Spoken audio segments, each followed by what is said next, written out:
Okay, let's talk about something else. The next most anticipated product, maybe even more than the MacBook Pro, the Apple polishing cloth. Did you get Yeah. an Apple polishing cloth? No, I did not spend $20 on a polishing cloth. It looks nice. I've got a bin of microfibers that are just fine. I think we talked about this before. I mean, this is like one of those weird things that I don't know why Apple sells it. I guess they just because they can. Someone said, I don't know if this is true, but someone said this is the same polishing cloth that they have internally for their employees to use at the store. So maybe they already had them. But I did not purchase one. Matt, did you? Did you get your hands on one? I think some stores had them available today. So maybe if I run out, I could go get one. But who knows? So no, I did not get a polishing cloth. I didn't really think to. I saw that it was available. I really had no idea that they would sell out, and I think it's mainly It's a joke. it's a joke. Yeah, everyone seems to be hyping it up, but it's obviously a joke. What I will do instead, though, this is my grand plan. I'm not going to be able to get this polishing cloth because it's sold out. I'm going to just have to buy a Pro Display XDR because it comes with one of these. So that's kind of the only choice I have. $20, $6,000, you know. What's the difference?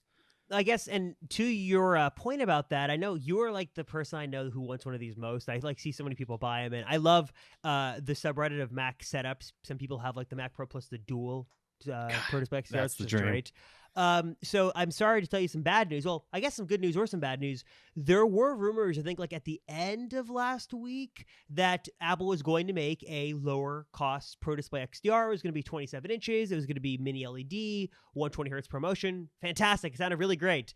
And then there was some clarification that this is probably just a new iMac, probably the iMac Pro. So good news that the iMac Pro continues to be in existence and at least is somewhat closer to finally being released. So that's nice and should have a really nice display.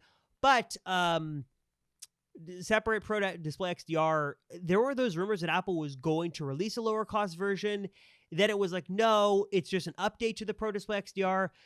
Maybe your best bet at this point is just to buy the iMac Pro or whatever Apple calls it, because, well, you could probably get that for like, what, $2,000, $3,000, and then still save, you know, a couple $1,000s from not spending the $5,000 or $6,000 for a Pro Display XDR. And maybe you'll get most of the benefits, maybe even some better benefits, maybe a little bit smaller, but ProMotion. So right there you go. And mini LED. Yeah, exactly. I mean, it could actually end up being the best way to go is you get the iMac with the mini LED display. I guess they would probably call it a Liquid Retina XDR. Would they call it a Pro Display XDR? Probably not. No, I think that the Pro Display will remain its own thing. Special name, and then you'll have the iMac with the Liquid Retina XDR. Yeah, so I totally think that's very possible, and that's probably the best way to go. Although my kind of dream setup is this 14-inch MacBook Pro plugged into a Pro Display XDR, so I have the portability, but I have the excellent screen. Because really, the only reason I want this iMac Pro isn't because of it being an iMac. Like, that's not really the reason I want it. I want it for that excellent display. So if I can have the best of both worlds, I'm definitely going to do that. But yeah, you're kind of right. I think if this iMac comes out, it's going to be significantly cheaper than buying a Pro Display XDR. Yeah. You get a computer. Exactly. Do you think they will introduce a cheaper version of a standalone display? Because those rumors just keep going back and forth.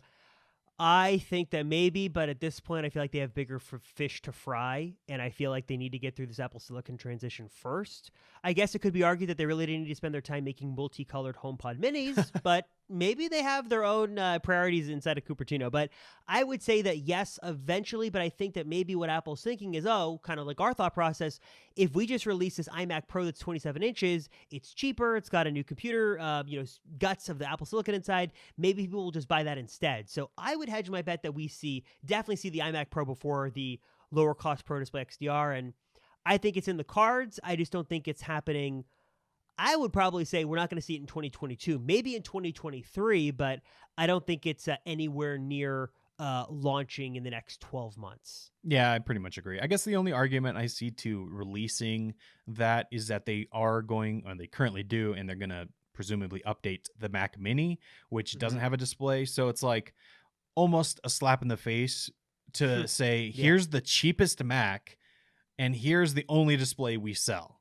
You know, it's like I mean, they're pretty. They have no shame doing that now. No, they don't. You can do. Cause I don't know if they did it with the Mac Mini, but obviously you can drive a Pro Display XDR with your $900,000 Mac Mini. Let's buy, instead of 4 more computers, let's buy a $5,000 display. Yeah. Like you could drive 2 or 3 on the MacBook Pro. So definitely more of a niche audience for that, but I agree, it looks great. It's been a while, right? It's been out for like 2 years, 2019 with the Mac Pro, so yeah, it's been a little while. So it looks very nice.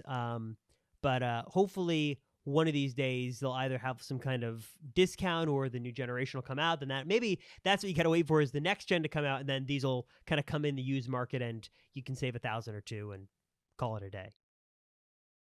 Hey, you! Thank you very much for watching this clip from the Apple Circle podcast. If you want to check out the full episode, hit one of those videos right here, and also hit the other surprise video to see a surprise clip from the Apple Circle podcast. Also, subscribe to the channel if you haven't already, and subscribe to the Apple Circle audio feeds and on all your favorite podcast platforms linked down below. And of course, if you haven't already, subscribe to the main Apple Circle YouTube channel linked right down below.